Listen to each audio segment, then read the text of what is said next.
So here we are in the Galaxy Theater, and the theater's pretty empty right about now. So I'm about to start my almost exclusive screening of Beats, Rhymes, and Life. We'll let you know how it goes. Gentlemen here, what's your name, gentlemen? Mike. Mike? Bill.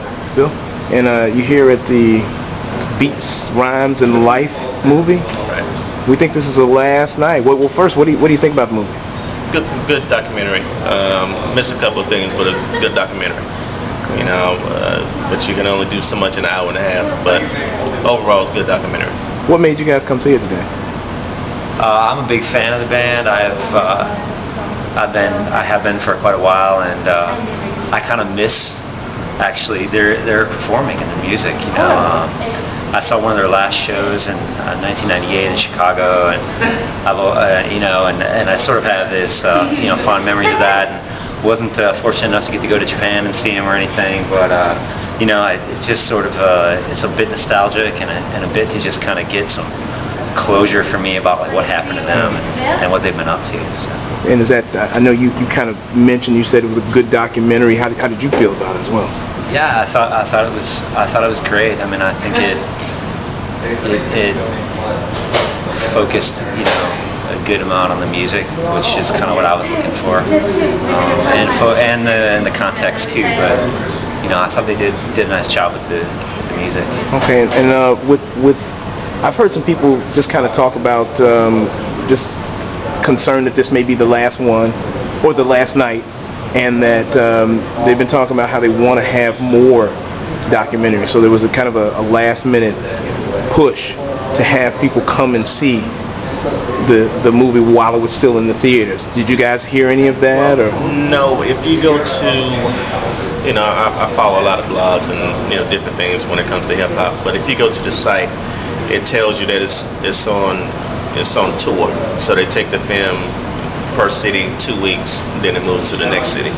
So and besides New York, I think it stayed in New York the longest. But beyond that, it's in each city 2 weeks, and then it moves on.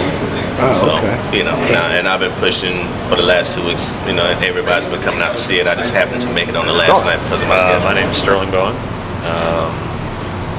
I think the first song that I really remember digging by Tribe was Benita. Thought it was good. I thought it got a little serious at the end, but I guess that may be what makes good documentary. But interesting to see just how much influence they actually had, bringing in a few contemporary artists there. Kind of a nice touch. So. And what brought you here? Is it just being a fan? Yeah. Yeah. A friend of mine shared the trailer with me about a month ago, and we've been talking about going out and seeing it tonight. So. That seems to have been the vibe. Is that a lot of folks that I've talked to just seem like they found out about it word of mouth. Mm-hmm. Have you ever seen any promotion about it on television or anywhere else other than just word of mouth? No, totally. It was all people sharing the trailer. I thought it was great.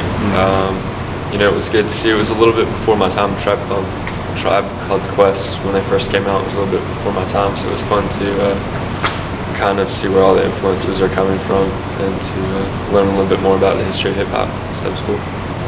Yeah, that seems to be a common thread, is that some folks say they learn more about hip-hop, more about Tribe Called Quest. Anything in particular stick out in your mind about this? Just the music, because I've heard it all before, but I didn't quite know where it came from. You think Michael Rappaport, what do you think about his direction? I thought it was good.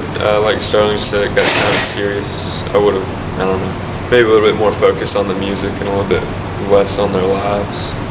Although it's important, but that'd be my take on it. My name is Chris Cowperthwaite, live in Raleigh, North Carolina. I wanted to see this. I heard about it a few weeks ago. Like Sterling said, just kind of, I don't even remember who passed it on to me, but it was like, hey, you gotta see this documentary that's coming out. For me, I graduated high school in '95, so I was kind of in high school, teenager, early 20s. Tribe Called Quest is one of the biggest things. Totally different feel from some of the stuff you were getting with Snoop and Dre and all that, everybody loved them as well, but Tribe and De La Soul and all those guys had a totally different sound, and I don't know, it was, for me, I liked seeing the dramatic part. They were talking about how serious it got.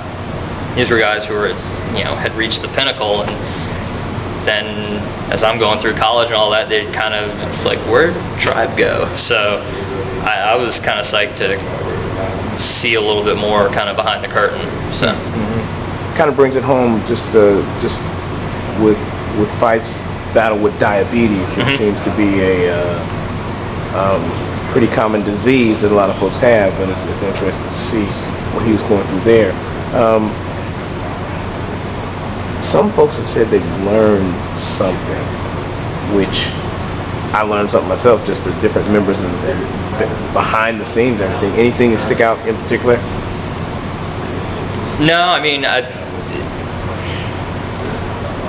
you learn a little bit about how they think about each other, I guess. They obviously have this come and go relationship, and I thought it ended on a high note. After, it kind of makes you think, oh man, what's going to happen? Are they ever going to get together again? And it's 18 months later, and there they are back on stage. And it's like, all right, cool, they're going to be fine.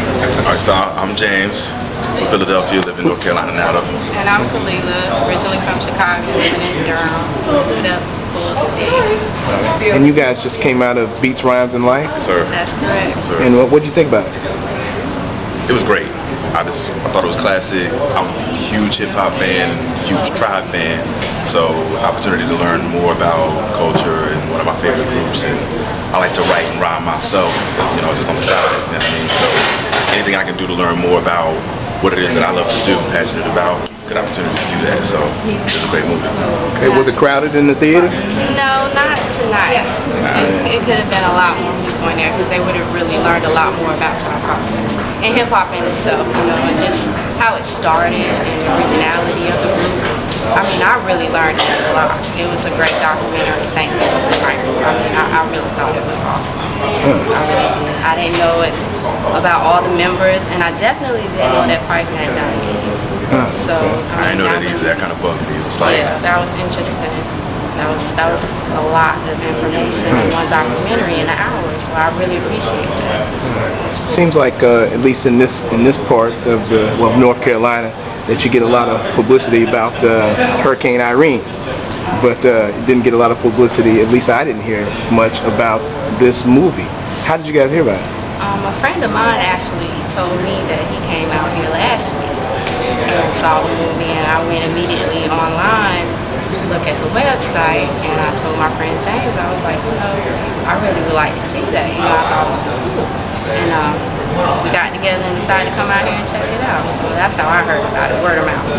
yeah, word of mouth, but word of mouth for me came in the form of Twitter. I follow Ninth Wonder among a host of other hip-hop artists and producers that I like, and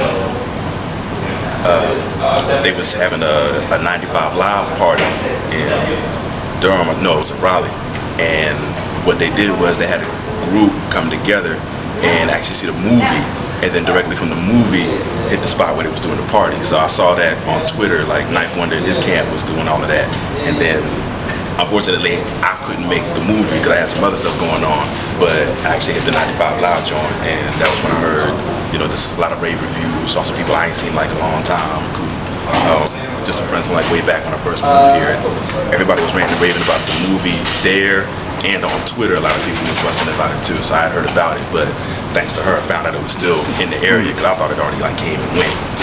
So, sounds like the next Crush Groove or something, or Beat Street, classic, or Wild Style.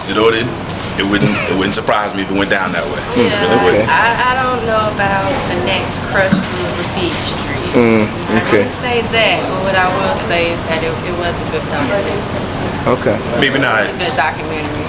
Yeah, maybe not the next like Crush Groove, but as far as it being remembered, like Crush Groove is remembered. Yeah, that's kind of what I was thinking. Just not well, yeah, definitely not the same storyline or same kind of vibe. Right. Maybe something memorable. Definitely. A must see. You say it's a must see. I think it's a must see for anybody who loves hip hop, who loves Tribe Called Quest, and wants to learn about the history of hip hop. I would go see it. I would definitely tell you go see it in your city. talk to your friends, get on your social networks, network with people and let them know that it's out.